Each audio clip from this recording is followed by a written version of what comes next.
Bolak-balik, ya sikap saya nggak berubah.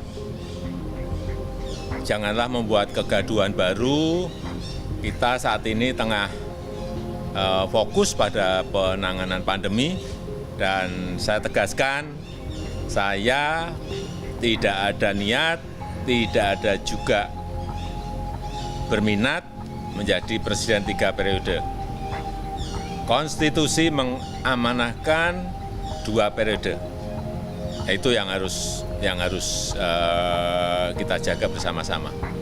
Pernyataan Jokowi itu muncul menanggapi isu wacana jabatan presiden menjadi 3 periode yang menjadi perbincangan publik dalam beberapa waktu terakhir. Selain meminta agar tidak terjadi kegaduhan baru di tengah pandemi COVID-19, Jokowi kembali menyatakan pemerintahannya akan berjalan sesuai dengan konstitusi. Isu wacana jabatan presiden 3 periode ini sebelumnya disampaikan politisi senior yang juga pendiri Partai Umat, Amin Rais. Mantan Ketua MPR ini melontarkan pernyataan yang menuding adanya skenario agar masa jabatan Presiden Joko Widodo berlangsung selama 3 periode. Dalam video yang dibagikan melalui kanal YouTube, Amin Rais juga mengatakan skenario masa jabatan 3 periode akan diusulkan dalam sidang istimewa. Amin menyinggung pemerintahan Jokowi ingin menguasai lembaga tinggi. Mereka akan mengambil langkah pertama, meminta sidang istimewa MPR, ya mungkin 1-2 pasal yang katanya perlu diperbaiki, yang mana saya juga tidak tahu. Tapi kemudian nanti akan ditawarkan pasal baru yang kemudian memberikan hak bahwa presiden itu bisa dipilih 3 kali. Nah, kalau ini betul-betul keinginan mereka, maka saya kira kita sudah segera bisa mengatakan ya inna lillahi wa inna ilaihi raji'un. Tidak hanya Presiden, sebelumnya Menko Polhukam Mahfud MD pun buka suara atas tudingan Amin Rais. Selama ini tidak ada pembahasan wacana itu di lingkup kabinet. Di kabinet tidak pernah bicara yang kayak gitu, bukan bidangnya. Itu urusan partai politik, mau mengubah mau enggak. Kalau Pak Jokowi yang saya dengar, dan saya kira saudara punya jejak digitalnya, kalau ada orang-orang mendorong Pak Jokowi menjadi presiden lagi, kata Pak Jokowi ini, itu hanya 2 alasannya. 1 ingin menjerumuskan, 2 ingin menjilat. Ide atau gagasan Presiden 3 periode dinilai PKS berbahaya. Ketua DPP PKS Mardani Alisera meminta masyarakat wajib menjaga agar tidak ada gagasan ataupun ide Presiden 3 periode. Ini berbahaya. Masyarakat dan kita semua wajib menjaga agar tidak ada gerakan ide gagasan Presiden 3 periode, karena ini bertentangan dengan reformasi dan dapat membuat demokrasi kita mati. Putusan mengenai perubahan masa jabatan presiden harus melalui amandemen Undang-Undang Dasar 1945, dan itu tidaklah mudah. Undang-Undang Dasar 1945 saat ini sudah mengalami 4 kali perubahan.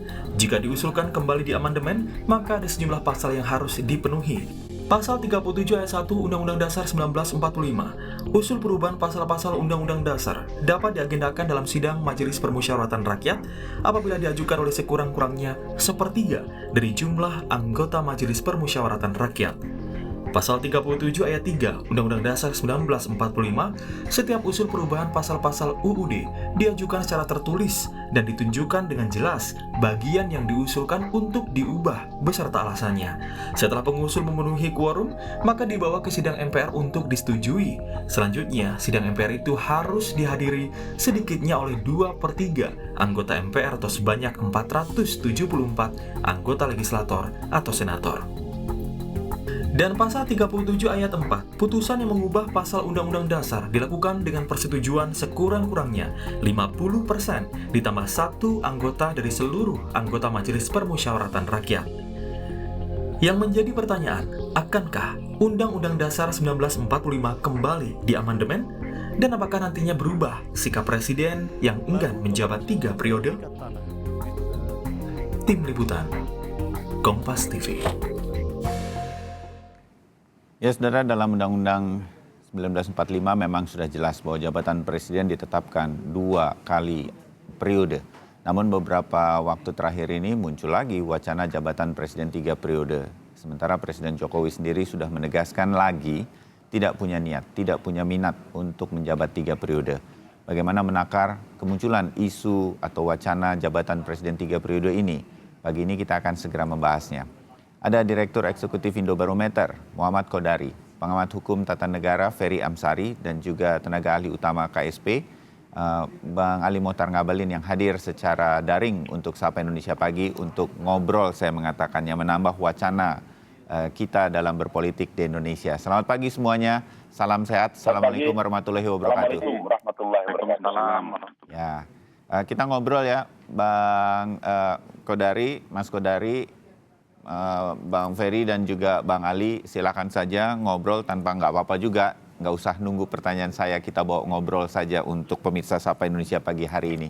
Ke Bang Ali dulu. Bang Ali, menurut saya nih Presiden cukup serius ya menanggapi isu bahwa berkaitan dengan ada wacana 3 periode, sampai kemarin juga mengeluarkan lagi semacam video atau sanggahan. Saya tidak niat, saya tidak minat begitu. Cukup serius Pak Presiden menanggapi ini. Ya, pernyataan ini kan bukan untuk pertama kali. Pada tahun 2009 kemarin juga pada waktu itu ada rencana pelaksanaan amandemen yang mau dilakukan oleh Majelis Perwakilan Rakyat. Jadi ditanya oleh wartawan, kemudian wartawan ditanya ke Bapak Presiden dan beliau menyampaikan bahwa apakah amandemen itu, saya lupa pasal apa yang mau dirubah pada waktu itu, undang-undang apa gitu. Kemudian Presiden mengatakan bahwa yakin, tidak lari kemana-mana dan macam-macam. Ditanya lagi berikut, kemudian Presiden menyampaikan bahwa jangan ada yang mencari muka ke Presiden, ya meskipun beliau tidak menyebutkan pihak mana, tetapi beliau juga mengatakan bahwa ini sama seperti akan menjerumuskan saya dan menampar saya. Kemarin lagi setelah pernyataan Pak Amin Rais, kemudian keluar lagi, beliau harus segera meluangkan waktu lagi untuk menyampaikan bantahan terhadap berbagai tuduhan yang disampaikan. Karena di ruang publik, di tengah-tengah masyarakat itu sudah terjadi berseliuran lah ya. Ruang publik itu jadi kotor dengan pernyataan Pak Amin Rais. Saya kira ini penting dan telah Presiden menyampaikan. Saya juga untuk pagi ini lagi di Kompas dan beberapa tempat yang lain. Clear and clear, selesai. Dan saya pikir benar kata Mas Bayu ya, ada Dr. Ferry, ada Dr. Kodari. Kita dialog, kita cerita sebagai satu wacana, untuk pembelajaran bagi publik yang menyaksikan Kompas TV pagi ini. Oke, nanti kita perdalam sedikit lagi. Ada beberapa pertanyaan publik yang saya ingin sampaikan. Mungkin karena Bang Ali kan dekat dengan istana begitu ya. Tapi saya mau ke Bang Ferry dulu. Bang Ferry, saya kutip dari halaman 2 Politik dan Hukum Harian Kompas hari ini yang menyatakan tak ada rencana amandemen untuk masa jabatan Presiden. Saya kutipannya berkaitan dengan kata-kata atau videonya Pak Amin Rais begitu, yang mengatakan ini ada rencana nih, caranya nanti ini akan meminta sidang istimewa MPR, Bang Ferry, dan juga pemirsa Sapa Indonesia. Sidang istimewa ini adalah untuk mengamandemen sejumlah pasal di Undang-Undang Dasar 45 yang dinilai memang perlu diperbaiki. Namun kemudian akan ditawarkan perubahan-perubahan pasal sampai ke menyangkut masa jabatan Presiden, sehingga Presiden nanti bisa dipilih menjadi 3 kali. Bisa seperti itu? Apakah semudah itu atau bagaimana dalam hukum tata negara kita, Bang Ferry? Ya, Mas Bayu, sebenarnya kalau di dalam pasal 37 Undang-Undang Dasar 1945 hanya Negara Kesatuan Republik Indonesia yang tidak bisa diubah di Undang-Undang Dasar. Ya. Isu perubahan itu sudah cukup lama, terutama soal GBHN dan proses pemilihan presiden secara tidak langsung di MPR. Ya. Bahkan di akhir periode Pak Presiden Jokowi, MPR sudah membentuk panitia ad hoc 1 dan 2 untuk mengkaji soal perubahan Undang-Undang Dasar. Jadi sudah ada rencana soal amandemen.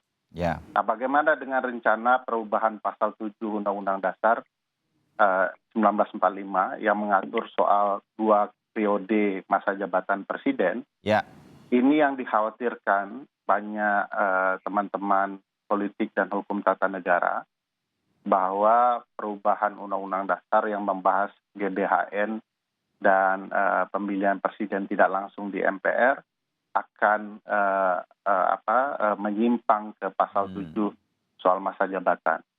Apalagi dalam sejarah Indonesia, Mas Bayu, dan banyak sejarah sistem presidensil, godaan terbesar dari seorang presiden dalam sistem presidensil adalah menambah masa jabatannya.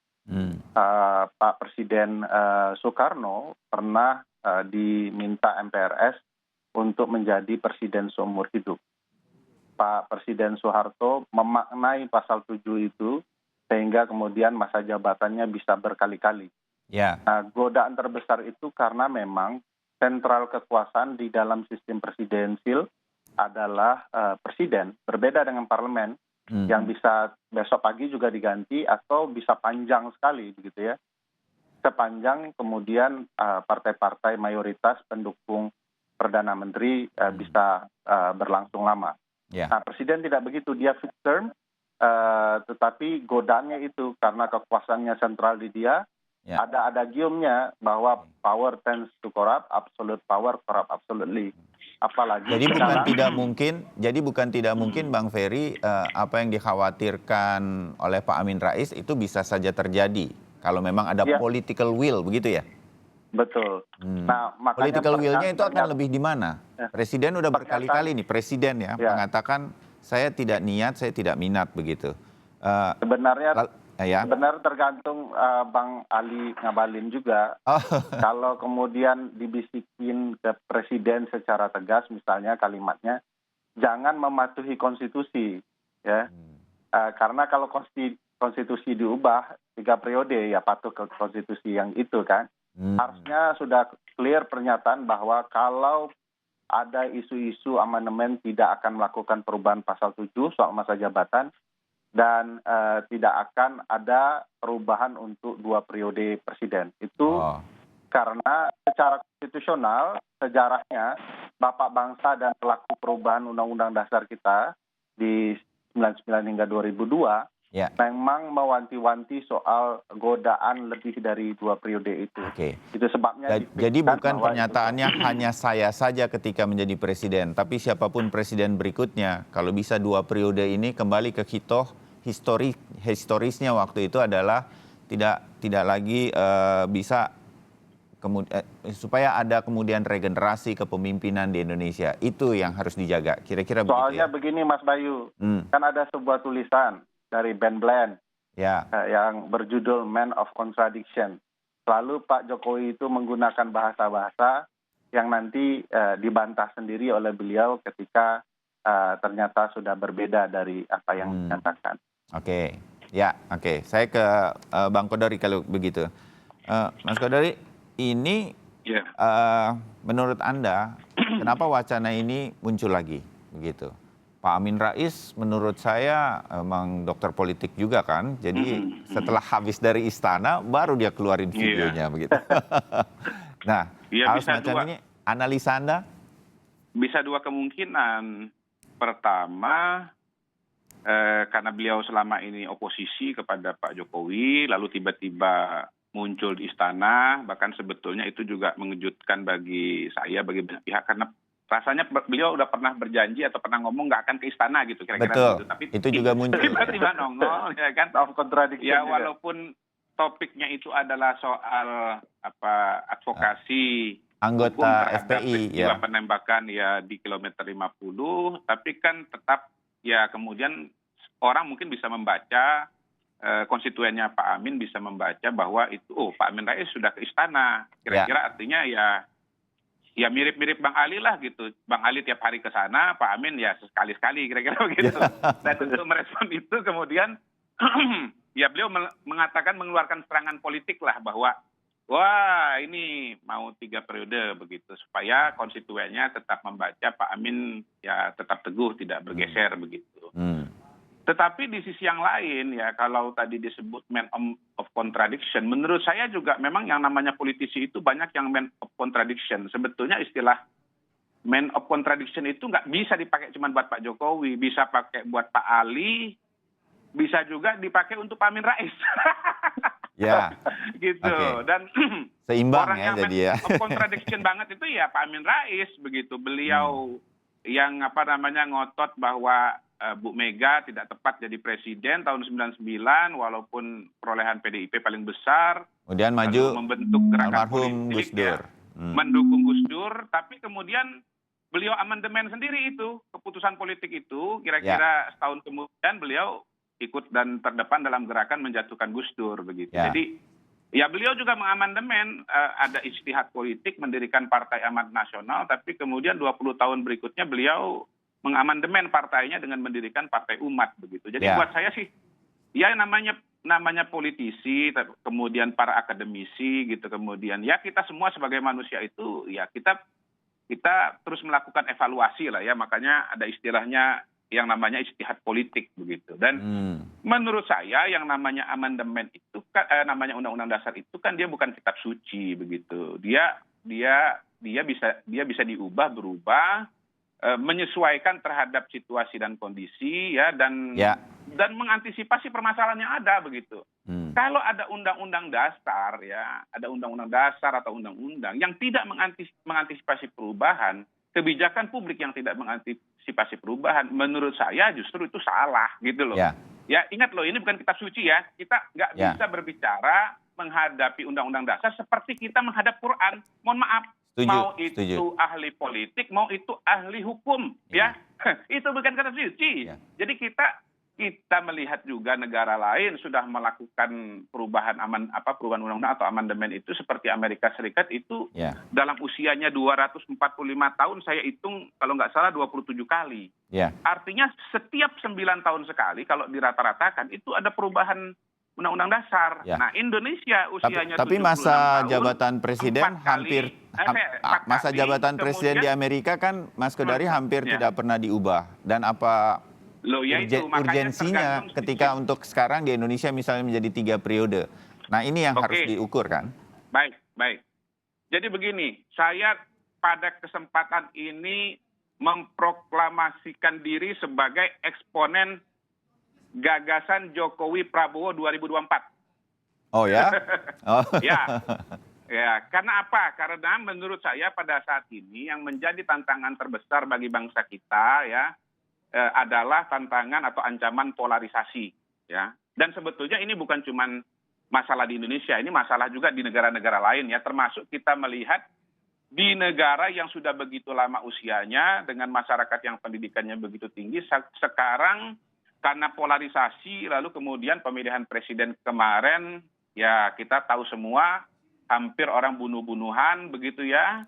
Dan dengan situasi dan kondisi seperti itu dan pengalaman kita melihat pemilu tahun 2014, 2017, 2019, terus terang saya khawatir 2024 nanti polarisasi itu semakin kuat, sedemikian rupa sehingga kemudian nanti Pilpres itu nanti akan menjadi ajang tawuran nasional dan menimbulkan konflik yang sedemikian rupa yang tidak bisa kita katakanlah kendalikan, dan akhirnya justru pemilu yang maksudnya adalah untuk kebaikan malah menjadi sebuah keburukan ya.